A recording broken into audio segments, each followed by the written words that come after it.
नमस्कार दर्शकों, मैं हूं नाविका कुमार और आप जुड़ रहे हैं मेरे साथ सवाल पब्लिक का शो पर। बालासोर रेल हादसे के आज 4 दिन बीत गए हैं। 288 मौतों का गम अब तक हिंदुस्तान के सीने पर पहाड़ की तरह खड़ा है। लेकिन 21वीं सदी के सबसे भयंकर रेल हादसों में से एक बालासोर रेल हादसे के पीछे का सच क्या है, इसे लेकर जितना सस्पेंस बढ़ रहा है उतनी राजनीति भी घबरा रही है, गहरा रही है। आज सीबीआई ने बालासोर रेल हादसे पर जांच शुरू कर दी, लेकिन दोषियों को कड़ी से कड़ी सजा देने की मांग करने वाले विपक्ष सीबीआई जांच पर आशंका जताने वाली मुद्रा में है। आरोप लग रहे हैं कि सीबीआई जांच के बहाने हादसे पर पल्ला झाड़ा जा रहा है। उधर पश्चिम बंगाल विधानसभा में नेता विपक्ष और वरिष्ठ बीजेपी नेता शुभेंदु अधिकारी ने यह कहकर सनसनी फैला दी है कि रेल हादसे के पीछे तृणमूल कांग्रेस की साजिश है। 2 जून को रेल हादसे के दूसरे ही दिन पश्चिम बंगाल के सीएम ममता बनर्जी बालासोर के हादसे वाली जगह पर गई थी। आज वो एक बार घायलों से मिलने ओडिशा फिर पहुंची थी। उन्होंने इसके लिए अपने पहले से तय दार्जिलिंग का कार्यक्रम भी टाल दिया था। ममता लगातार मोदी सरकार पर उंगली उठा रही हैं। ममता ही नहीं बल्कि कांग्रेस के अध्यक्ष मल्लिकार्जुन खड़गे और अमेरिका दौरे पर गए कांग्रेस नेता राहुल गांधी समेत विपक्ष के कई नेताओं ने रेल हादसे पर मोदी सरकार को कटघरे में खड़ा किया है। ये नेता कहते हैं कि मोदी सरकार ने रेलवे सेफ्टी पर ध्यान नहीं दिया। सवाल पब्लिक का है कि बालासोर रेल हादसे पर दूध का दूध और पानी का पानी कौन नहीं होने देना चाहता। बालासोर रेल हादसे में साजिश का एंगल कितना मजबूत है?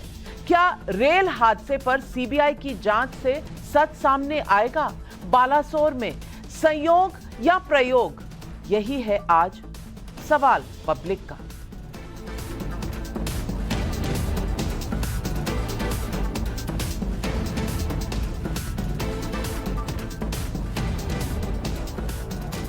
बालासोर में सिग्नल फेल, 24 के लिए पॉलिटिक्स डीरेल, आज यही सवालों पर चर्चा चल रही है। रेल हादसों पर आमतौर पर कमिश्नर ऑफ रेलवे सेफ्टी यानी सीआरएस की जांच होती है। बालासोर रेल हादसे पर भी सीआरएस की जांच हो रही है, लेकिन बालासोर हादसे के लिए ट्रेनों को सिग्नल देने वाले इंटरलॉकिंग सिस्टम में बदलाव का खुलासा करने वाले रेल मंत्री अश्विनी वैष्णव ने सीबीआई जांच का आदेश दिया था। इंटरलॉकिंग सिस्टम एक फुल प्रूफ व्यवस्था है, ऐसे में इसमें बदलाव हो जाना समझ के परे है।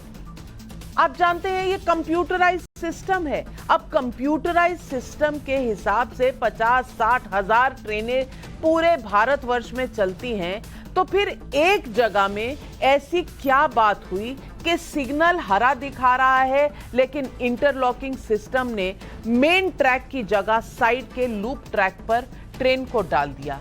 ये सवाल बड़े हैं। इस सब के बीच सीबीआई की जांच ने राजनीति का हंगामा खड़ा कर दिया है, क्योंकि जो विपक्ष सरकार के ऊपर रेलवे सेफ्टी को लेकर सवाल खड़ा कर रहा था, जो विपक्ष अलग से रेल बजट खत्म करने किए जाने जैसे सवाल उठाने लगा था, उन सवालों के बीच सीबीआई की एंट्री के नए सवालों को जन्म दे दिया है।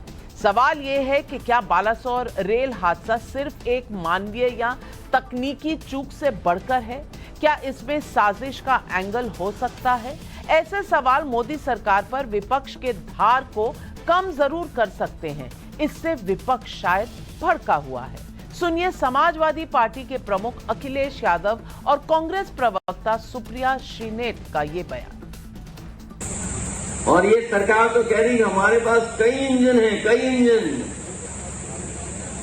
मुख्यमंत्री जी ने कह दिया ट्रिपल इंजन, और देखो जब से ट्रिपल इंजन बोला मुख्यमंत्री जी ने, ट्रिपल इंजन उड़ीसा में भिड़ गए कि नहीं भिड़ गए?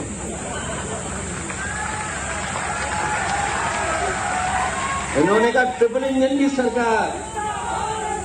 हमें लगता है इन्हें पहले ही पता था ट्रिपल इंजन भिड़ जाएंगे वहां पर।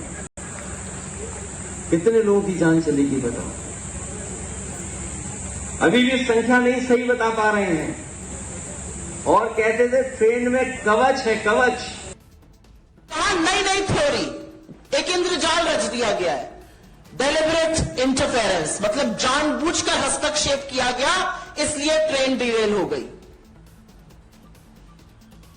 और अब सीबीआई को जांच सौंपी जाएगी।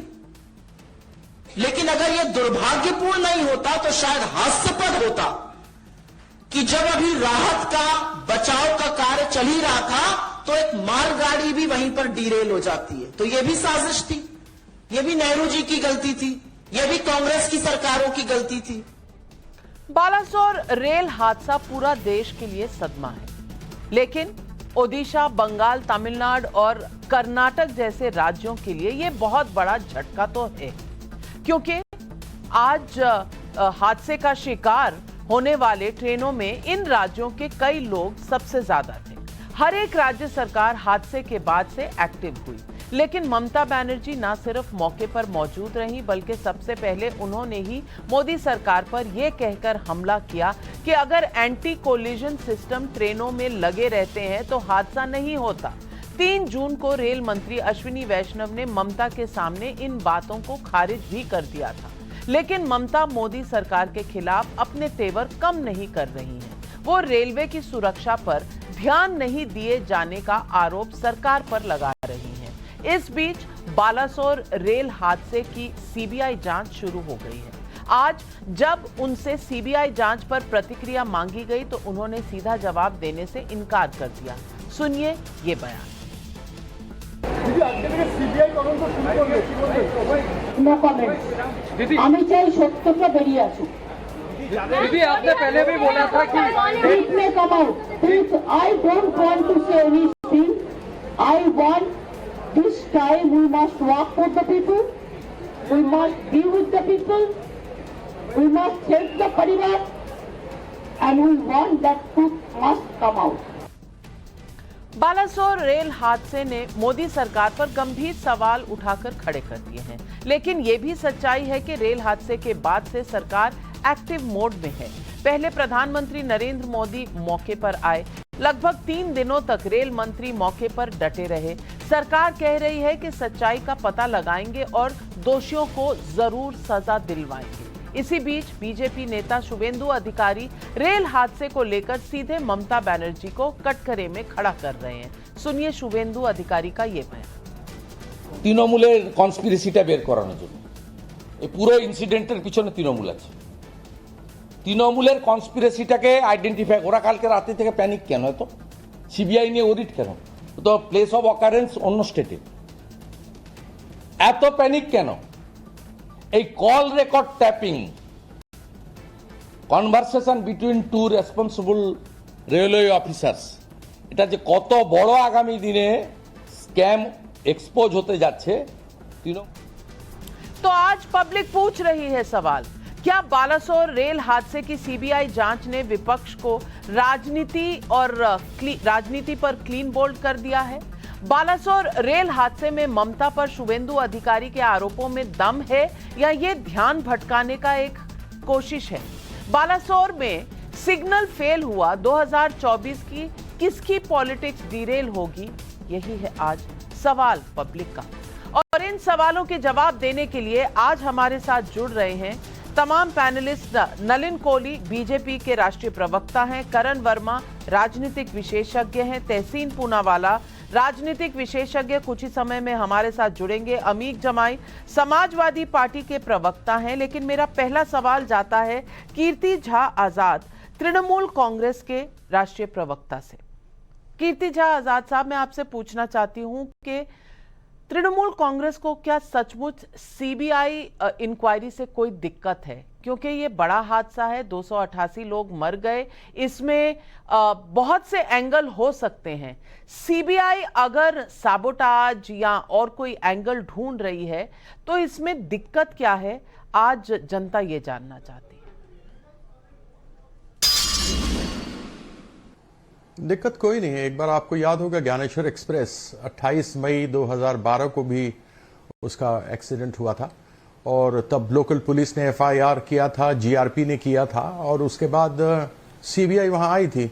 वो 2012 है, आज 2023 है, कुछ निष्कर्ष नहीं निकला, नतीजा ठन ठन गोपाल है। और यदि सैबोटाज है तो मैं यह जानना चाहता हूं रेल मंत्रालय से या उनके अधिकारियों से कि उन्होंने जो एफआईआर में सेक्शन डाले हैं वो सेक्शन नेग्लिजेंस के क्यों डाले हैं, उसके अंदर सैबोटाज के क्यों नहीं डाले हैं? यह बड़ा प्रश्न है। आप बोलते कुछ हो, करते कुछ हो। पहले आपने शुरू में कहा 48 घंटे में 4 स्टेटमेंट बदले, पहले आपने कहा डिरेलमेंट हुई, फिर आपने कहा ऑटोमेटिक सिस्टम फेलियर हो गया, फिर आपने कहा ह्यूमन एरर हो गया, अब आप कह रहे हैं सैबोटाज है। तो तय तो कर लो क्या है। जब आपको कुछ समझ में नहीं आया तो एक क्रिकेट में कहते हैं व्हेन इन डाउट स्वीप मारना शुरू कर दो। जब समझ नहीं आया बॉल किधर स्पिन हो रही है। इनको भी समझ नहीं आया कि क्या हो रहा है। इसमें मेंटेनेंस प्रॉब्लम है। 983.4 करोड़ रुपए 2020 से साउथ ईस्टर्न रेलवे को दिए गए अपने ट्रैक्स को देखने के लिए, सिक्योरिटी सिस्टम्स को देखने के लिए। एक नया पैसा उसमें खर्च नहीं हुआ। अब इनके पास जवाब देने को नहीं है, इसलिए यह कहते हैं कि सैबोटाज हो गया और सैबोटाज में सीबीआई लगाई। बहुत अच्छी बात है, लेकिन वो सेक्शन क्यों नहीं लगाए सैबोटाज के, नेग्लिजेंस के क्यों लगाए हैं? ये इतना बड़ा प्रश्न है, इतनी बड़ी चूक। मतलब यही सवाल पूछते हैं नलिन कोहली जी से। और कुछ नहीं।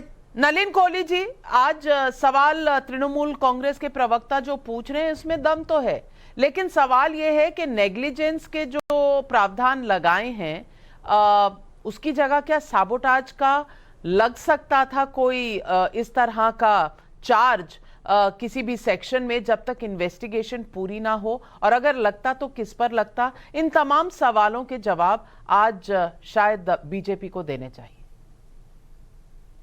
नाविका जी, क्रिमिनल इन्वेस्टिगेशन को पुलिस एजेंसी करेगी और डिपार्टमेंटल इंक्वायरी डिपार्टमेंट करेगा। दोनों चीजें हो रही है। रेलवे ने अपना हाथ तो धोया नहीं है ना, उनकी अलग से एक इंक्वायरी चल रही है। लेकिन क्रिमिनलिटी हो, कोई साबोटाज हो, नेग्लिजेंस भी एक क्रिमिनल एक्ट होता है। There is criminal negligence. वो पुलिस एजेंसी करेगी। सीबीआई को सौंप दिया, स्थानीय पुलिस को भी दिया जा सकता है, और एक सीबीआई सेंट्रल एजेंसी है क्योंकि मल्टी स्टेट हो सकता है एंगल। अब आ जाते हैं कि आपने ये सेक्शन क्यों नहीं डाला। मैं एक वकील होते हुए कह सकता हूं पूरी आईपीसी डाल दीजिए, उससे क्या फर्क पड़ेगा। बाद में जो धारा आपको प्रोसिक्यूट करना है, चार्जशीट फाइल करना है, आप उसको फाइल कर सकते हैं। 173(8) के तहत सप्लीमेंट्री चार्जशीट जा सकती है, उसमें 4 सेक्शन और ऐड हो सकते हैं। तो ये कोई बड़ा सवाल नहीं है, बड़ा मामूली सवाल है। कोई भी जो इन्वेस्टिगेशन करता है, कोई वकील है, कोई पुलिस ऑफिसर है, उनके लिए ये बिल्कुल ही बड़ा सवाल नहीं है। मतलब बहुत ही छोटा सवाल है, क्योंकि सेक्शन डालने या ना डालने से इन्वेस्टिगेशन खत्म नहीं होती। एफआईआर से इन्वेस्टिगेशन ट्रिगर होती है। उसके बाद इन्वेस्टिगेशन के तहत आपको जो लगता है वो सेक्शन के हिसाब से आप चार्जशीट डालते हैं। It's only a first information report. First information report can also be in the nature of a zero FIR. First information report इस हिसाब से भी हो सकती है कि आप कोई सेक्शन ना डालते हुए कहे अननोन पीपल। तो कई इसके होते हैं, ये इन्वेस्टिगेशन प्रक्रिया है। लेकिन इससे ये फैक्ट नहीं हटता कि रेलवे अपना काम करेगी, पुलिस अपना काम करेगी। दूसरी बात है कि आप मुझे बताइए, एक हादसा हुआ, बड़ा हादसा हुआ, बहुत दुखद हादसा हुआ। रेल मंत्री आपके रिपोर्ट ने दिखाया, वहां पर खड़े रहे 3 दिन, 51 दिन में कम से कम सर्विसेज चालू हुई। बड़ी बात है। प्रधानमंत्री वहां गए, कोई पहले तो नहीं गए। अब ऐसा है, तृणमूल कांग्रेस ने राजनीति शुरू की। अब सीबीआई से उनको चिंता रहती है, कई अलग कारण है उनके, कई सीबीआई केसेस चल रहे हैं उनके नेताओं के खिलाफ। तो सीबीआई शब्द से उनको शायद एक किस्म से वो परहेज है या खुशी नहीं होती उस शब्द को सुन के, तो उस पर वो वार कर देते हैं। होता है, किसी को आप पसंद नहीं करे तो उसके बारे में तुरंत आप प्रश्न खड़े कर देंगे। ये बहुत स्वाभाविक है, ह्यूमन नेचर कहते हैं इसको। अब आ जाइए आप इस विषय पे कि आज के दिन क्या राजनीति इस प्रकार की होनी चाहिए? आप मुझे बताइए, कोई दोषी होगा पकड़ा जाएगा। रेलवे के अंदर में अगर नेग्लिजेंस है तो वो एक अलग कार्रवाई होगी, उससे क्रिमिनलिटी भी आ सकती है। तो मुझे अभी तक समझ नहीं आया कि इनको राजनीति का मौका मिला। कोई बात नहीं, राजनीतिक दल है, करें, लेकिन उनको अगर ऐसे अवसर पर राजनीति करनी है, वो भी जनता के सामने सारी चीजें रहेंगी, पूरे मौके मिलेंगे इनको 2024 में, फिर ये अपनी बात जरूर रखें। हम मानते हैं एक सकारात्मक सरकार का एक अप्रोच है। मोदी जी स्वयं वहां थे, अश्विनी वैष्णव वहां स्वयं थे, वहां पर धर्मेंद्र प्रधान थे, सबने अपना काम किया है। हमारी प्राथमिकता है कि तुरंत सर्विसेज हो, जिनको मदद की आवश्यकता है वो मदद मिले, जिनका, और बहुत दुखद है, जिन्होंने अपनी जान खोई, उनके लिए जो जो व्यवस्थाएं करनी होती, ये सारी हमारी प्राथमिकता है। इनकी प्राथमिकता है राजनीति, इनको बताए। अमीक जमाई जी, मैं आपसे भी पूछना चाहती हूं, 288 लोग, मैं कीर्ति आजाद जी सबसे ओपनिंग कमेंट्स ले लूं, फिर आपको मौका दूंगी। इट्स ओनली फेयर कि सब लोग एक एक बार बोल दें, उसके बाद मैं आपके पास आऊं। अमीक जमाई जी, सवाल आपसे भी है। हमने एक साउंड बाइट चलाई जो अखिलेश यादव जी ने आज कहा, भाई 3 इंजन है, हादसा तो होना था, जैसे बालासोर में 3 ट्रेनें भिड़ गई। अब मैं आपसे पूछना चाहती हूं कि क्या 288 लोगों की मौत पर अब तंज कसे जाएंगे? अब इसको स्पीच का एक पार्ट बनाया जाएगा, मजाक उड़ाया जाएगा, हंसी उड़ाई जाएगी? ये सवाल गंभीर है। 288 लोग, 21वीं शताब्दी का सबसे बड़ा रेल एक्सीडेंट, और उस पर इस तरह का तंज, क्या यह शोभा देता है किसी भी राजनीतिक दल को? नाविका मैम, क्या यह शोभा देता है कि semi high speed Vande Bharat train और बुलेट ट्रेन को लेकर हमारे देश में कई 100 करोड़ रुपए विज्ञापन की फुहरता और इसको राष्ट्रीय प्रतिष्ठा का विषय बता के हमारे देश का पैसा खर्च किया गया कि अब इस देश में रेलवे जैसा नरेंद्र मोदी जी चला रहे हैं 2014 के बाद, भारत में अब तक चला ही नहीं। और आपने कहा कि इसमें आरक्षण खत्म हो जाए तो अच्छे लोग आएंगे, कॉन्ट्रैक्चुअल नौकरी आ जाए तो रेलवे की प्रोग्रेस हो जाएगी, रेलवे का निजीकरण हो जाए, रेलवे में बी कैटेगरी, सी कैटेगरी, डी कैटेगरी में 4-4 लाख नौकरियां 2014 के बाद नरेंद्र मोदी की रिजीम में पेंडिंग है, आज तक उसे नहीं भरे गए, जिसके चलते आज हमारे रेलवे की जो सबसे, भारत में सारे मंत्रालयों को आपने कवर किया नाविता मैम, सबसे कमाऊ पूत जिसके बारे में रेलवे को कहा जाता था, आज रेलवे को सबसे ज्यादा बर्बाद कर दिया गया।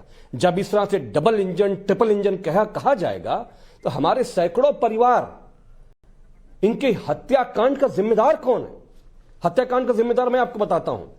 भारत की संसद की रिपोर्ट, आप आ जाइए, परिवहन, पर्यटन और संस्कृति पर जो संसदीय स्टैंडिंग कमेटी की रिपोर्ट है, वो ये कहती है, 323वीं रिपोर्ट, कि रेलवे सुरक्षा आयोग की सिफारिश की जो रेलवे बोर्ड की गंभीर अवहेलना की ओर इशारा करती है।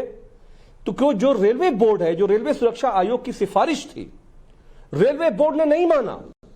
ममता जी ने जिस तरफ जिक्र किया, जिस तरफ इशारा किया कि एंटी कोलिजन जो डिवाइस था, 68,000 किलोमीटर का हमारा रेलवे ट्रैक है, 14 से 23 में दुनिया की चांद सितारे की सबसे बड़ी पार्टी 2% भी एंटी कोलिजन डिवाइस नहीं लगा पाई है।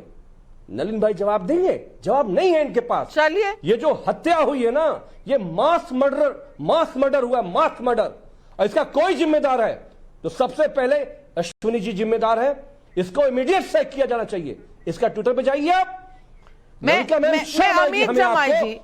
जमाई जी, मैं एक्सपर्ट तो नहीं हूं, पर मैंने एक्सपर्ट्स को सुना है और ये कहा उन्होंने कि इस तरह का कोलिजन एंटी कोलिजन डिवाइस भी नहीं बता सकता, क्योंकि यहां इंटरलॉकिंग सिस्टम में ओवरराइड किया गया था। ये मैंने पढ़ा है, मैं एक्सपर्ट बिल्कुल नहीं हूं, मैं इंजीनियर नहीं हूं, लेकिन जांच आयोग की रिपोर्ट जब आएगी वो बताएगी क्या सही है क्या गलत। लेकिन मैंने जो पढ़ा है मैं उसके बेसिस पर कह दूं।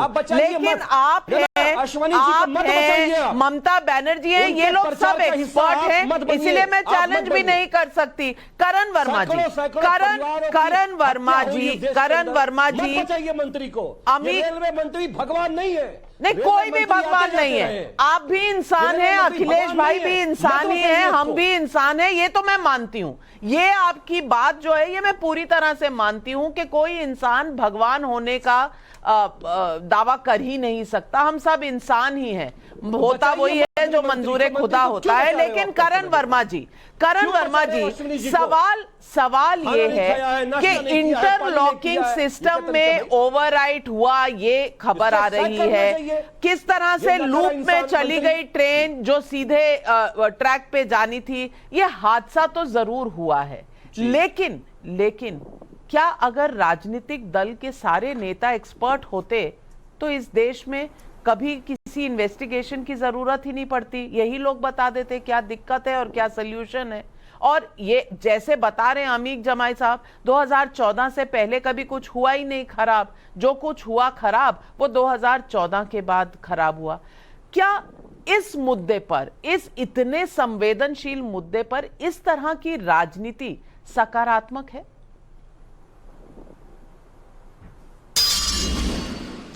नाविका जी, मैं एक राजनीतिक विशेषज्ञ से पहले एक कंप्यूटर इंजीनियर हूं जिसने थोड़ा सा रेलवेज को स्टडी भी किया है। मैं एक्सपर्ट तो नहीं पर एक सिंसियर स्टूडेंट जरूर रहा हूं, तो आपको इस पे बताना चाहूंगा, थोड़ा प्रकाश डालना चाहूंगा। इलेक्ट्रॉनिक इंटरलॉकिंग सिस्टम जो होता है वो एम्बेडेड सॉफ्टवेयर बेस्ड लॉजिक पे चलता है। जब हम एम्बेडेड सॉफ्टवेयर बेस्ड लॉजिक बोलते हैं, वो कुछ सेट ऑफ इंस्ट्रक्शंस होता है जिसके अनुसार काम करता है, उसका अपना माइंड नहीं होता है। यहां पर इसके साथ छेड़छाड़ करने की एक आशंका है। आशंका क्या, काफी हद तक पक्का है, क्योंकि ये कभी भी खुद से मैल फंक्शन नहीं करता, और मैल फंक्शन अगर करता भी है, इसको सेफ्टी फेल सिस्टम कहते हैं, कि फेल करने पे भी ये सेफ होगा। यानी बहुत लंबे ढंग से इसके साथ इंटरफेयर किया गया है। तो इस पे सीबीआई जांच बिल्कुल बनती है। मेरे ख्याल से एक बहुत जिम्मेदार पूर्वक काम किया है सरकार ने कि इस पे सीबीआई जांच करिए ताकि रिस्पॉन्सिबिलिटी तय करी जाए। नाविका जी, जब एक हादसा होता है, एक दुख होता है, पर साथ में एक संकल्प होना चाहिए कि यह दोबारा कभी ना हो। आज अगर ये इलेक्ट्रॉनिक इंटरलॉकिंग सिस्टम के साथ प्रॉब्लम हुई है, किसी ने लॉजिक और सॉफ्टवेयर के साथ छेड़छाड़ करी है, हमें जानना जरूरी है ये किसने किया, कैसे किया। हेड्स मस्ट रोल, अकाउंटेबिलिटी तय होनी है। पर विपक्ष के साथ एक दिक्कत है, जब भी आप अकाउंटेबिलिटी तय करने के लिए जाते हैं, चाहे वो पेगासस हो, चाहे वो अडानी का केस हो जिसमें सुप्रीम कोर्ट पैनल हो, चाहे वो डिमोनेटाइजेशन हो, वो चाहते नहीं है कि अकाउंटेबिलिटी फिक्स हो। वो हर जांच का विरोध करते हैं। वो जेपीसी चाहेंगे ताकि पॉलिटिकल गैलरी में यह चीज चलती रहे। वो कहीं पे भी नहीं चाहेंगे कि निश्चित तौर से आ जाए कौन जिम्मेदार है, कौन जिम्मेदार नहीं है। इससे पता लगता है कि बहुत ही गैर जिम्मेदाराना विपक्ष है। हमने अखिलेश जी को सुना, पूनावाला जी, मेरा आपसे भी सवाल है कि बहुत भीषण हादसा हुआ है। हादसा जो हुआ है वो पहले इतना बड़ा हादसा शायद 30 साल के बाद हुआ है, और इसकी जांच जरूर होनी चाहिए, इस पर अकाउंटेबिलिटी फिक्स होनी चाहिए। और बिल्कुल ये एक इस तरह का हादसा है जो कहीं ना कहीं दिल चीर कर रख देता है। लेकिन तहसीन पूनावाला, क्या हम चुनाव के मैदान में, पॉलिटिक्स के मैदान में इतना ज्यादा गिर चुके हैं कि हम अगर जांच हो तो जांच पर सवाल उठा देते हैं, मंशा हो तो मंशा पर सवाल उठा देते हैं, और इस तरह के हादसे पर पर्सनली लोगों को अटैक करना शुरू कर देते हैं कि भाई क्योंकि ये कर रहे हैं इसीलिए ऐसा हुआ, क्योंकि इनकी मंशा ही ऐसी है इसीलिए हुआ। ये हरी झंडी दिखाते थे वंदे भारत को, अरे भाई कोई अच्छा काम कर रहा हो इसलिए एक्सीडेंट हुआ था, क्या ये कहना सही है? और जिस तरह से अखिलेश यादव जी ने कहा कि 3 इंजन की सरकार ये चलाते हैं, 3 इंजन का क्या हाल हुआ, आप इस तरह से कंपैरिजन भी कर सकते हैं। जहां आपने शव देखे हों 288 लोगों के, कितने परिवार बिखर गए, कुछ कहीं पर थोड़ी सी संवेदना, क्या ये बहुत ज्यादा एक्सपेक्टेशन है लोगों की? शुक्रिया नाविका जी। और जो आपने इसके पहले बात की, जो करण ने कहा बिल्कुल सही कहा कि ये एक्ट लूप लाइन पर ये जो ट्रेन गई, ये और करण ने बिल्कुल सही समझाया कि इंटरलॉकिंग इश्यू था, सिग्नलिंग इश्यू था, और ये एम्बेडेड सॉफ्टवेयर में उस पर 10 सेकंड के बाद आता हो। लेकिन नाविका जी, जो प्रश्न है, क्या रेलवेज ने कहा है कि ये सैबोटाज था? रेलवेज ने कहा है कि जो इंटरलॉकिंग सिग्नलिंग इश्यू है, ये पहले से इसकी चेतावनी रेलवेज ने लिखित में दी है।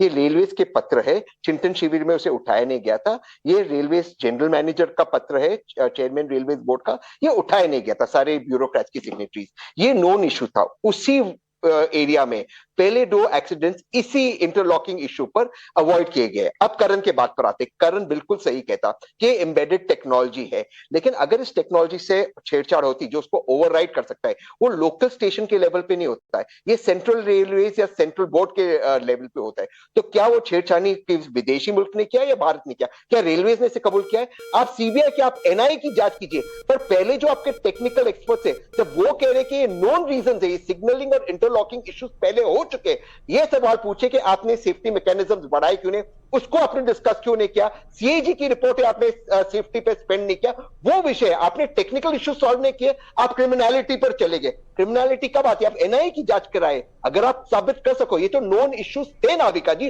और 2 हादसे पहले हो चुके थे, इसके बावजूद इसको डिस्कस नहीं किया। क्या ये क्रिमिनलिटी अगर किसी की होती है, सरकार की? तहसीन जी, वैसे रेलवे की जांच चालू है, चल रही है, ये नलिन कोहली जी पहले कह चुके हैं। लेकिन नलिन कोहली जी, और अब मैं डिबेट खोल रही हूं, तमाम लोग अंदर आ सकते हैं, अपने सवाल खड़े कर सकते हैं, लेकिन ये सवाल तहसीन पूनावाला का, इस पर नलिन कोहली जी जवाब दीजिए।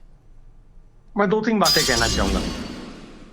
जैसे हर व्यक्ति ने, मैं भी इंक्लूडेड हूं इसमें, हम लोग कोई रेलवे के एक्सपर्ट नहीं है, लेकिन मुझे लगता है किसी को एक्सपर्ट बनना भी नहीं चाहिए। आप तहसीन जी वकील हैं, मैं वकील हूं, हम लोग थोड़ा कानून पे बोले तो शायद हमारी बनती है। करण सॉफ्टवेयर इंजीनियर है, उन्होंने सॉफ्टवेयर की बात की, लेकिन सब जो है यहाँ पर एक्सपर्ट बनते जा रहे हैं उस क्षेत्र का जिस क्षेत्र में उनकी एक्सपर्टीज नहीं है। दूसरा, नाविका जी, आप ही के प्रोग्राम पे, क्योंकि ये राजनीतिक हो गया है, आप ही के प्रोग्राम में आप अलग अलग डेटा दिखा रहे हैं, साथ में ग्राफिक्स पे। अगर आप उस टोटल डेटा को करते तो यूपीए के 10 साल के कार्यकाल में 84 ट्रेन कोलिजन्स हुई थी, 84, 860 डिरेलमेंट हुए थे, और लगभग 1700 ऐसे एक्सीडेंट। वो 1/4 हो गए हैं मोदी जी के सरकार में। मैं ये नहीं कह रहा परफेक्ट, लेकिन उनके 84 डिरेलमेंट में थे, हमारे यहां 27 हुए हैं।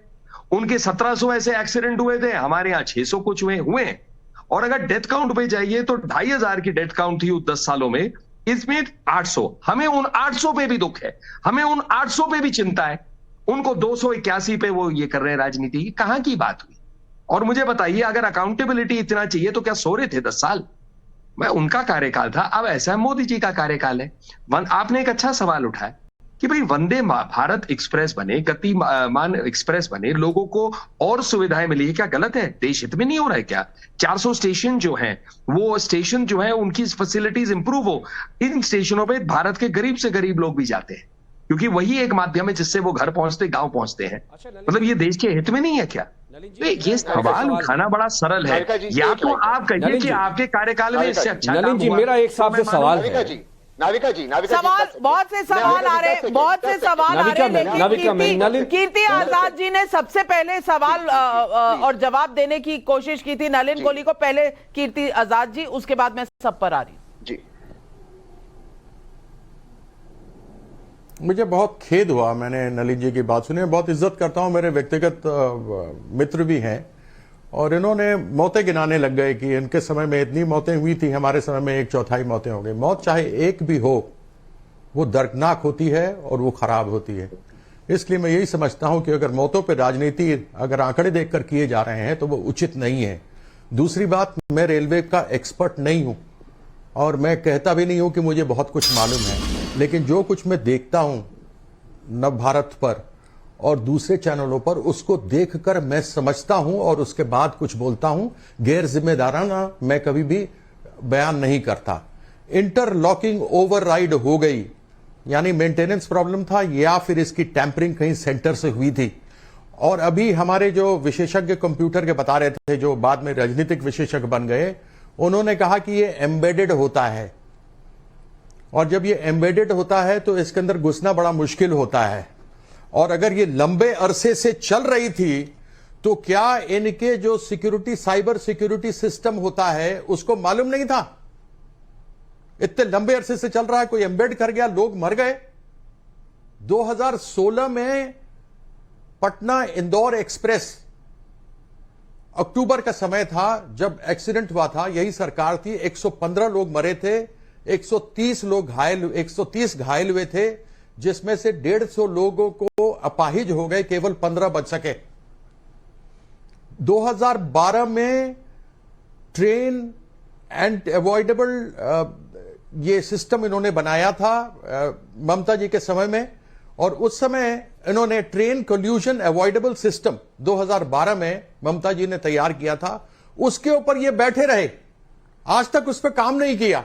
हमने अश्विनी वैष्णव जी को सुना, वो कह रहे थे कि हमारा सुरक्षा कवच आ गया है, एक ट्रेन इधर से आएगी, एक अगर सामने से आएगी तो दोनों रुक जाएगी, एक आगे जाएगी, एक पीछे से जाएगी तो पीछे वाली रुक जाएगी। भाई क्या हुआ सुरक्षा का? 68,043 चलिए किलोमीटर चलिए चलिए सब आपने सवाल उठाया कीर्ति आजाद जी अगर एक आपने कहा एक भी मौत हो तो बहुत ज्यादा है। मैं आपकी बात से सहमत हूं, लेकिन कल जो इस वक्त सबके सामने ये तस्वीरें चल रही हैं, जो भागलपुर में ब्रिज गिर गया उसमें भी एक जो आदमी है वो लापता है। पता नहीं, भगवान करे कि वो बिल्कुल सही हो, सुरक्षित हो, लेकिन वहां भी हो गया था, लेकिन किसी ने सवाल नहीं उठाया। बिल्कुल सही। आप उठाते तो अच्छा लगता, लेकिन तृणमूल कांग्रेस के जो बाकी लोग थे वो कल उसको डिफेंड कर रहे थे कि इतना बड़ा नहीं है, कोई मरा नहीं। उठाता, आप रेलवे पे बात कर रही हैं। नहीं, पर हादसा तो हादसा है ना। पर मैंने तो लेकिन ये कहा आप यहां पे डिस्कस करती तो मैं जरूर कहता, अभी तक नहीं मालूम। हाँ, मानता हूं ना, मैं कहां कह रहा हूं कि नहीं हादसा है, और वो आदमी मिलना चाहिए, और अगर उसके जान के साथ हुआ है तो ये गलत है। मुझे नहीं पता था कि मेरे फरमाइश पर ही स्टेटमेंट इशू होता है तृणमूल कांग्रेस से, अब तक तो नहीं हुआ। लेकिन सवाल पब्लिक पूछ रही है। छाया सोनी बिलासपुर छत्तीसगढ़ से, मोदी विरोध का स्तर इतना क्यों गिरता जा रहा है कि अब एक हादसे के सीबीआई जांच का भी विरोध किया जा रहा है? जवाब देना चाहेंगे अमीक जमाई? जी मैं जवाब देना चाहता हूं। मैं कुछ सवाल पूछना भी चाहता हूं। ये हमारे जो भाग्य विधाता बैठे हैं, नलिन भाई हमारे बड़े अच्छे वक्ता हैं भारतीय जनता पार्टी के। नलिन भाई, मैं आपसे ये पूछना चाहता हूं कि 2017 में आपने जो रेलवे का सेपरेट बजट था, चलिए आपने उसको खत्म कर दिया, ऐतिहासिक तरह आपने बहुत बड़ा काम कर दिया। 17-18 की कैग की रिपोर्ट और 2020-21 की रिपोर्ट क्या कहती है, भारत के संसद की रिपोर्ट? सुरक्षा तंत्र में सुधार, ट्रैक नवीनीकरण और तत्काल बुनियादी ढांचे के विकास का जो बजट है, नरेंद्र मोदी की सरकार ने धीरे धीरे उसको कम करने का काम किया। हम पूछ रहे हैं भैया कि जब रेलवे सबसे ज्यादा पैसा कमा के भारत सरकार को देता है, तो सबसे ज्यादा जो ट्रेन हादसे हो रहे हैं वो रेलवे ट्रैक और उसके जो नवीनीकरण का जो पूरा मामला है उसकी वजह से हो रहा है। तो इसके लिए जिम्मेदार तो सीधे सीधे मिनिस्टर फॉर रेलवे है। नरेंद्र मोदी जी ने हजारों करोड़ रुपए चलिए प्रचार में आप खर्च करिए, हमें कोई दिक्कत नहीं है। मिनिस्टर ऑफ रेलवे है, 4 सितारे के भी नेता बन जाइए। आप चाहते हैं वो, अच्छा वो आप चाहते हैं वो इस्तीफा दे दें, इस्तीफा देकर आपने तय कर लिया कि कौन रिस्पॉन्सिबल है, खत्म हो जाएगी बात, क्योंकि आप करना चाहिए। और यही पब्लिक पूछ रही है सवाल। ओम प्रकाश खंडेलवाल का जयपुर से सवाल है, बिहार बंगाल की सरकारों पर भ्रष्टाचार के आरोप हैं, क्या विपक्ष बालासोर हादसे के बहाने भ्रष्टाचार के आरोपों से बचने के रास्ते ढूंढ रहे हैं? क्या आपको तहसीन पूनावाला बस लादना है कि रेलवे मिनिस्टर रिस्पॉन्सिबल है, मोदी रिस्पॉन्सिबल है, ताकि आपकी राजनीति चमकी रहे? क्या यही आपका उद्देश्य है? अश्वनी को नाविका जी इस शो पर और इस पैनल पे किसी ने माननीय प्रधानमंत्री के बारे में कुछ नहीं कहा, लेकिन सवाल ये है, मैं ये रेलवे का पत्र बताता हूँ, कीर्ति आजाद जी इस पे प्रकाश डालेंगे। 9 फरवरी 2023 को लिखा गया था। 8 फरवरी को इसी सदर्न वेस्टर्न रेलवेज पे यही इंटरलॉकिंग घटना को बचाया गया था, अवर्ट किया गया था, यही इंटरलॉकिंग सिग्नलिंग इशू हुआ था। 9 फरवरी को ये पत्र लिखा गया था चेयरपर्सन रेलवेज के बाद। ये रेलवेज का पत्र है, आपके चैनल पे दिखा रहा हूं, अगर मैं गलत कह रहा हूं नलिन जी प्लीज मुझ पे आप एफआईआर दर्ज कर देना। ये आप ही का पत्र है, आप लोगों का पत्र है।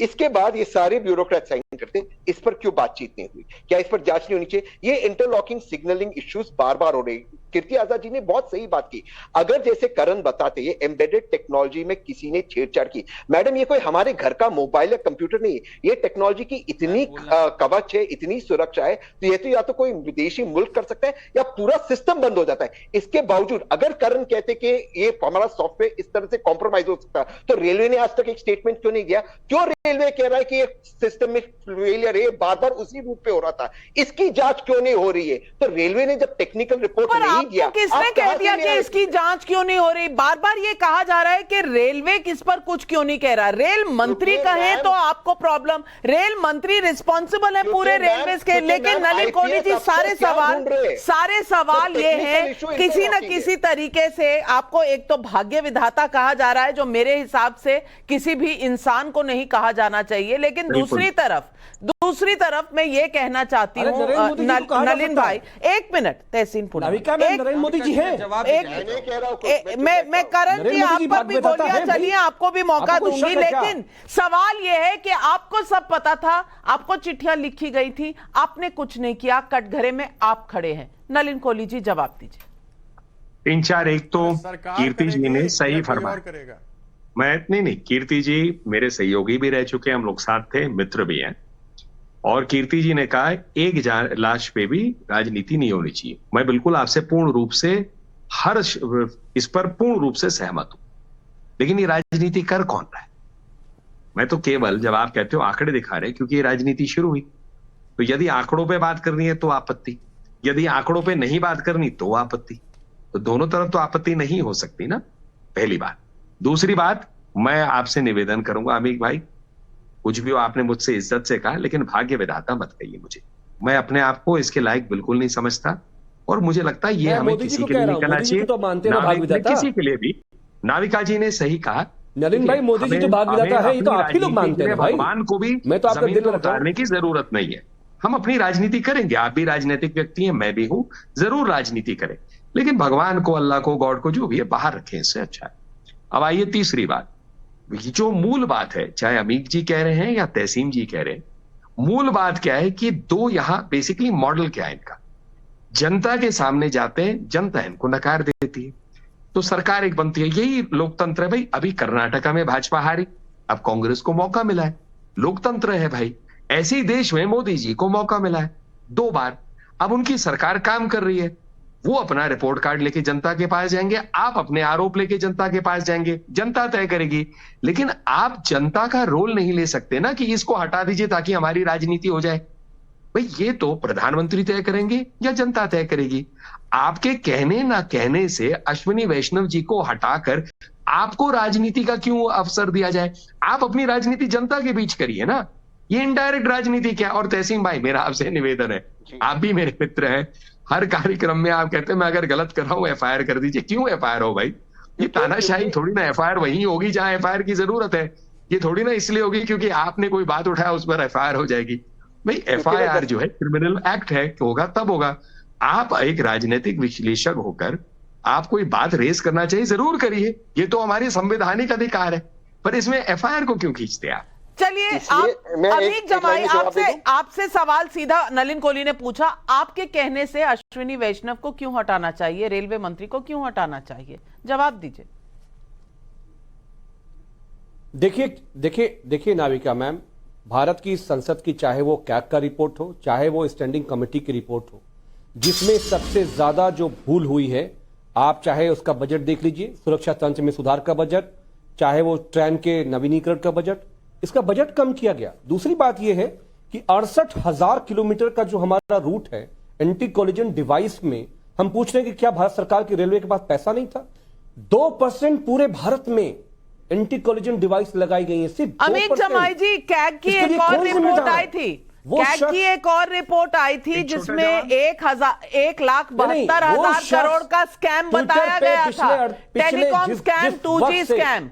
उस कैग रिपोर्ट पर आपकी प्रतिक्रिया तब क्या थी? आप तो सरकार के साथ थे उस वक्त।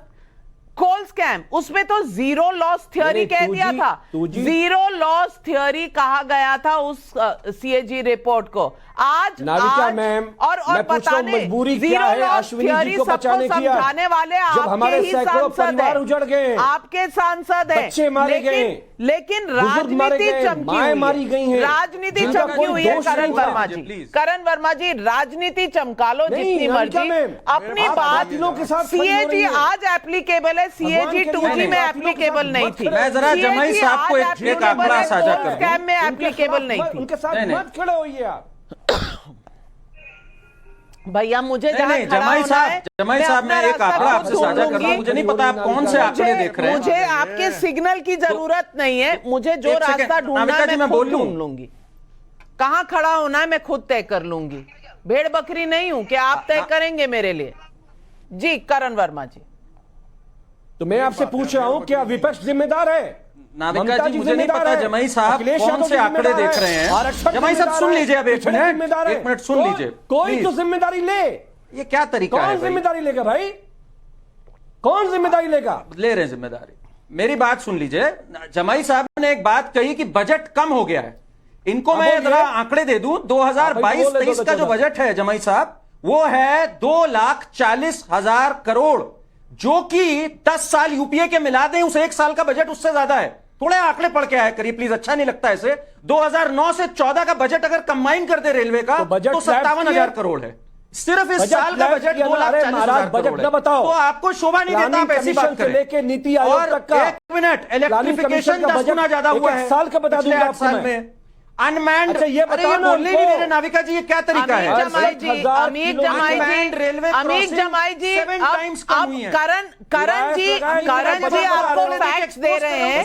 थोड़ा सा अपना इनकमिंग खोलिए, थोड़े फैक्ट सुन लीजिए। आपको मौका दूंगी ना, आपको मौका दूंगी भैया, नहीं किया भाई, आपको मौका दूंगी भैया, पहले सुन तो लीजिए जी। ठीक है, बोले आई। Thank you. इलेक्ट्रिफिकेशन नाविका जी 10 गुना ज्यादा बढ़ी है पिछले एनडीए के काल में। यूपीए के बनाम अगर हम करें 10 गुना ज्यादा बढ़ी है। अनमैन्ड रेल क्रॉसिंग जो सेफ्टी में सबसे बड़ी चीज होती है, 10 गुना कम हुई है यूपीए के कंपैरिजन में, अगर ईयर ऑन ईयर हम देखें। तो मेरा मतलब यह है, ये जो एक गलती हुई है नाविका जी, ये कभी भी नहीं हुई आज तक। मैं जरा समझा दूं, इलेक्ट्रॉनिक इंटरलॉकिंग के कारण भगवान की कृपा है कभी एक्सीडेंट नहीं हुआ है कई सालों में।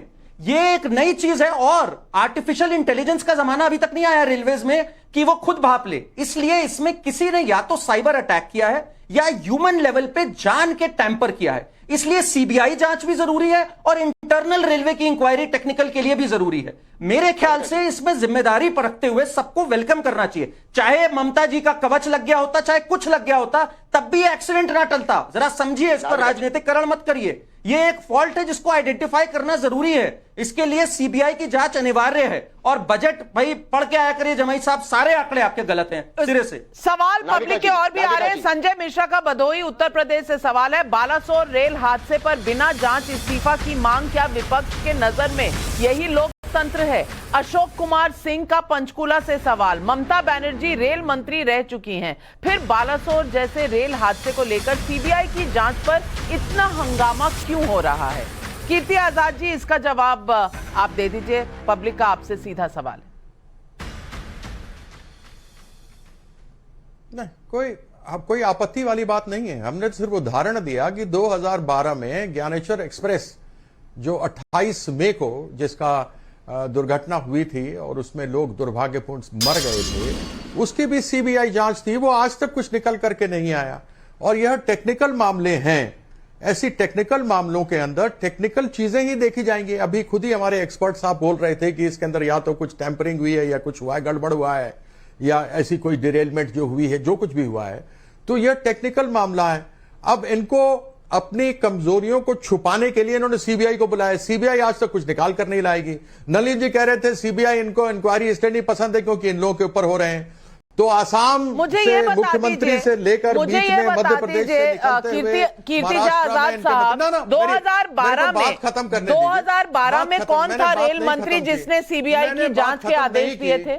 मैंने बात खत्म नहीं की, मैंने बात खत्म नहीं की, इसलिए मैं बीच में टोका टोकी पसंद नहीं करता। जब भाजपा के बोलते हैं, सरकार के, तो आप एक शब्द नहीं बोलती, लेकिन जब दूसरे विपक्ष वाले बोलते हैं तो राजनीतिक विश्लेषज्ञ भी उनके विरोधी हो जाते हैं और आप भी बोलने नहीं देती। यह उचित नहीं है। यदि आपको ऐसा लगता है तो हमें चुपचाप मूर्ति बना के बैठा दीजिए, 2 कप चाय भिजवा दीजिए, हम पीते रहेंगे। नहीं, मैं आपको बताने के प्रयास कर रहा हूं। मुझे यह बताइए कि इसी लाइन पर क्यों दुर्घटना हो रही है, और अगर यह सिस्टम में फेलियर है तो दिल्ली बंबई, दिल्ली चेन्नई, दिल्ली बेंगलोर, दिल्ली मद्रास में क्यों नहीं हो रही? इस लाइन के ऊपर क्यों अधिकतर ये घटनाएं हो रही हैं, इसी पर हो रही हैं? उसका कारण क्या है?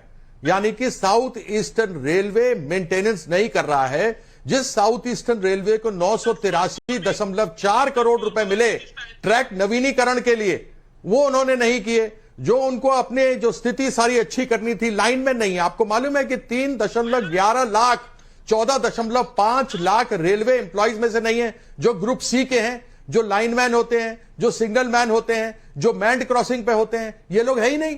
तो जब लाइन चेकिंग करने वाला कोई नहीं जाएगा तो उसको कहां पता लगेगा कपलिंग ठीक है या नहीं है, डाइवर्शन ठीक होना चाहिए नहीं होना चाहिए, जहां ट्रेनें लाइन बदलती है कैसे पता लगेगा। और आप इसको ले जाकर के सैबोटाज पे ले गए। पहले आप 3 चीजें अलग अलग बोलते चले गए। पहले आप अलग बोलते रहे, डिरेलमेंट बोलते रहे, फिर आप ऑटोमेटिक सिस्टम फेलियर बोलते रहे, फिर उसके बाद आपने ह्यूमन एरर बोल दिया। जब कुछ नहीं चला, आपके मंत्री जब 4-4, 5-5 बार स्टेटमेंट बदलें तो मैं कैसे मान लूं कि यह सैबोटाज है। और इसी रूट पर क्यों हो रहा है, बाकी रूट दिल्ली बंबई कलकत्ता पर, दिल्ली बंबई मद्रास बेंगलोर पर क्यों नहीं हो रहा? सही सवाल, जवाब दीजिए नलिन कोहली जी। तो पहले 2 छोटे बात, फिर मैं कीर्ति जी के प्रश्न का जवाब दूंगा।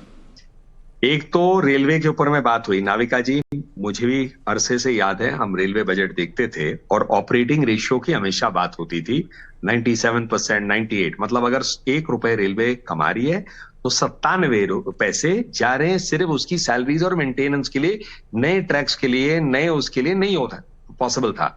ये थी रेलवे की कहानी 2014 तक।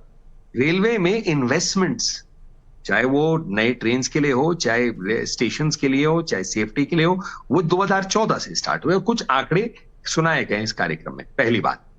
दूसरी बात, अमीक जी हो कई और हो, भाई आपके पार्टी के सांसद हैं, ये आप सीएजी रिपोर्ट उठाते हैं, आप रेलवे का कमेटियों की बात करते हैं, सांसद कमेटियों की, तो किसने आपको रोका संसद में प्रश्न उठाने के लिए? संसद को आप चलने नहीं देते। तो जो जहां पर उठाए जा सकते हैं सवाल, उसकी तो आप प्रक्रिया को आप रद्द कर देते हैं। फिर टीवी पे आके आप सवाल उठाते हैं, ना आप सांसद हैं ना मैं सांसद हूं, और उसमें फिर क्या करते हैं, आप प्रश्न उठा देते हैं और चैनल के ऊपर में भी वार करते हैं। अब कीर्ति जी पे आते हैं। कीर्ति जी ने 2 चीजें कही। एक, उन्होंने असम की तरफ इंडिकेट किया। अब दिक्कत यह है कीर्ति जी, मैं असम के साथ एक रूप से जुड़ा हुआ हूं, तो असम की जानकारी मैं रखता हूं। तो असम में आप हेमंतो जी पे प्रश्न उठा रहे थे। मैं पहले सीधा कह दूं, हेमंतो जी पे कोई ऐसा सीबीआई एफआईआर नहीं थी, ना उन पे कोई इन्वेस्टिगेशन, ना चार्जशीट। उनको विटनेस की तरह एक जगह लाया गया। तरुण गोगोई जी ने उन पर प्रश्न उठाया था कि केस कैसे किया आपने। नहीं, सुन लीजिए, रोज बोलते थे कि हम इन पर केस करेंगे कि अमान में हमारी सरकार बनेगी तो हम करेंगे। नहीं, क्यों घबरा? अमित शाह जी ने कहा था कि हम इनके ऊपर कार्रवाई करेंगे, इनको जेल के पीछे डालेंगे जब हम वहां सरकार बनाएंगे। आपने मुख्यमंत्री बना दिया। भाई साहब, आपने कहा मैं बीच में टोकता नहीं, अब आप मुझे ही टोक रहे हैं। अमित शाह जी ने कहा था, अमित शाह जी ने कहा था। 1 मिनट, मैं आ रहा हूं। तो इसमें आप गलत बयानी कर रहे हैं ना। 1 मिनट सुन तो लीजिए। आपने ही कहा मैं टोकता नहीं हूं, मैं एक स्टेप आगे जाता हूं। हेमंतो जी पे तरुण गोगोई जी ने उस टाइम प्रश्न उठाया कि भाई ऐसा इनकी मदद की जा रही है इसीलिए भाजपा है, तो उन्होंने केस किया, हेमंतो जी ने केस किया। भाई मुझे बताइए कौन सा मेरे अगेंस्ट एफआईआर है या कौन सा केस है रद्द, मुझे उसकी जानकारी तरुण जी दे। वो जानकारी आज तक नहीं मिली कांग्रेस पार्टी से।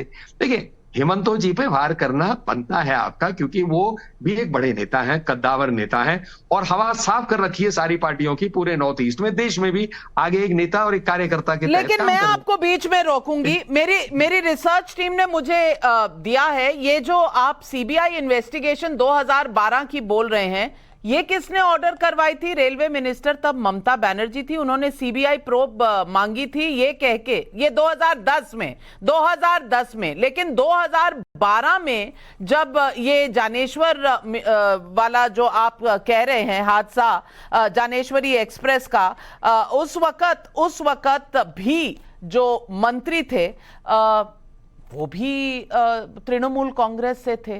तो मुकुल रॉय साहब थे। तो कीर्ति आजाद साहब, आप सीबीआई की इन्वेस्टिगेशन करवाएं, ऑर्डर दें तो सही, बीजेपी अगर ऑर्डर दे तो गलत। ये कौन सी राजनीति है, समझा दें। नहीं, आप इसको दोनों तरफ से, आदरणीय नविका जी कृपया सुन लीजिए। वहां पे एफआईआर लोकल पुलिस ने कर दी, सरकार अपनी थी, वहां पे केंद्र सरकार जो दूसरी सरकार थी उसने वहां एफआईआर कर दी। दूसरी बात, मैं आपको पूरी रामायण पढ़ दी, आप मुझसे बार बार पूछ रही हैं सीता कौन है। उन्होंने यही बात की कि ज्ञानेश्वर एक्सप्रेस में भी सीबीआई इंक्वायरी कराई थी, आज 11 साल हो गए लेकिन उसके ऊपर कुछ निष्कर्ष नहीं निकला। इसलिए सीबीआई क्या इस तकनीकी मामले में कुछ कर पाएगी, यह बहुत बड़ा प्रश्न चिन्ह है। अब आप मुझे नविका जी बताइए, मैं क्या कहूंगी, तो मैं 2 बार पहले आपके कार्यक्रम में कह चुका हूं ना। कीर्ति आजाद जी उन्होंने तब कहा था कि सीपीएम ने पॉलिटिकल कॉन्स्पिरेसी की है। सीपीएम की पॉलिटिकल कॉन्स्पिरेसी उन्हें पहले दिन ही पता चल गई थी, लेकिन अगर कोई और पार्टी कह दे कि साबोटाज है, कॉन्स्पिरेसी है, तो शायद आपको दिक्कत हो जाती है। सवाल मैं यही कर रही हूं, लेकिन तहसीन पूनावाला वही तो कॉन्स्पिरेसी, कॉन्स्पिरेसी तो बोल ही रही है ना, पहले दिन से बोल रहे हैं ना ये लोग की कॉन्स्पिरेसी की भी है विपक्ष ने। तो सीखे, आप भी तो कह रही है कि कौन से स्कूल में सीखे, काम किया है, कौन से स्कूल में सीखे, ये तो आप जान लीजिए। तहसीन स्कूल बाराखंबा पढ़ा मैं, नाविका जी मैं 2 चीज कहना चाहता हूं। मॉडर्न स्कूल बाराखंबा और स्टीफेंस कॉलेज से हिस्ट्री ऑनर्स किया है दिल्ली यूनिवर्सिटी। नाविका जी मैं 2 चीज कहना चाहता हूं। एक, मैं आपके बात की प्रश्न किया, लेकिन करण की मैं बहुत रिस्पेक्ट करता हूं, लेकिन करण एक जगह पर गलत है बहुत बड़े विनम्रता से। करण, ये जो घटना है, इंटरलॉकिंग घटना जिसपे ट्रेन चला गया था, ये रायबरेली जंक्शन से भी 2018 में हुआ था। मेरे पास पत्र है नॉर्दर्न रेलवेज का टू चेयरमैन रेलवे बोर्ड। और ये जो सिग्नलिंग इंटरलॉकिंग इश्यूज है, जो कीर्ति आजाद साहब ने बिल्कुल सही बताया, लैक ऑफ अपग्रेडेशन, जो सीएजी की रिपोर्ट है कि पैसा खर्चने गया, ये 2018 में हुआ था, उस वक्त भी डाइवर्ट किया गया था। दूसरी बात, ये एक्सीडेंट डाइवर्ट हुआ था, बहुत रिपोर्ट 2G स्कैम में सही थी, हाँ या ना? मैम प्लीज मेरी बात समाप्त होने दीजिए। सीएजी रिपोर्ट 2G स्कैम में सही थी। मैम मैं बिल्कुल बात नहीं करूंगा, आप प्लीज मेरी बात समाप्त होने दीजिए। 2AG में किसी को भी 2AG में किसी को भी सजा नहीं गया, प्लीज सब बरी कर दिए गए। तो आप तब कॉमनवेल्थ गेम्स में सबको बरी कर दिया, सबको बरी कर दिया। कह रहा है तो सही है, तब सीबीआई ऑर्डर हुई थी तो गलत था, अब सीबीआई ऑर्डर हुई है तो ठीक है। सवाल कई हैं, हर तरह की जांच होनी चाहिए। और मैं अपना नजरिया अगर बता दूं, समय खत्म हो रहा है, इसलिए सिर्फ अपना नजरिया ये बताना चाहती हूं कि जब 288 लोगों की जान चली जाए ऐसे भीषण हादसे में, तो क्या राजनीति होनी चाहिए या हर उस इन्वेस्टिगेशन का स्वागत होना चाहिए जो राज पर से पर्दा उठाए? क्या राज था इस हादसे का? क्यों गई इतनी जानें? क्यों हम बैठे रहे हाथ पर हाथ धर के? लेकिन सवाल आज उठाए जा रहे हैं, क्यों सीबीआई? इससे रिजाइन करवा दो, क्या इससे रिजाइन करवा दो, उससे रिजाइन करवा दो, ये इन्वेस्टिगेशन मत करो, वो वाली इन्वेस्टिगेशन कर लो। कौन देगा सवालों के जवाब? जवाब अगर आएंगे तो किसी भी तहकीकात से आएंगे, किसी भी इन्वेस्टिगेशन से आएंगे। टेक्निकल इन्वेस्टिगेशन एक तरफ, कॉन्स्पिरेसी इन्वेस्टिगेशन एक तरफ। क्या इस पर राजनीति की जरूरत है भी या नहीं? आप क्या समझते हैं दर्शकों? जरूर हमें लिखकर बताइएगा, क्योंकि दर्शकों के जो सवाल हैं वो सबसे अहम है। आज सवाल पब्लिक का शो पर बस इतना ही लेती हूं आपसे इजाजत। नमस्कार पर जाइएगा मत, 2 मिनट में देश दुनिया की सारी खबरें छोड़ के जा रही हूं आपके लिए, देखेगा फटाफट।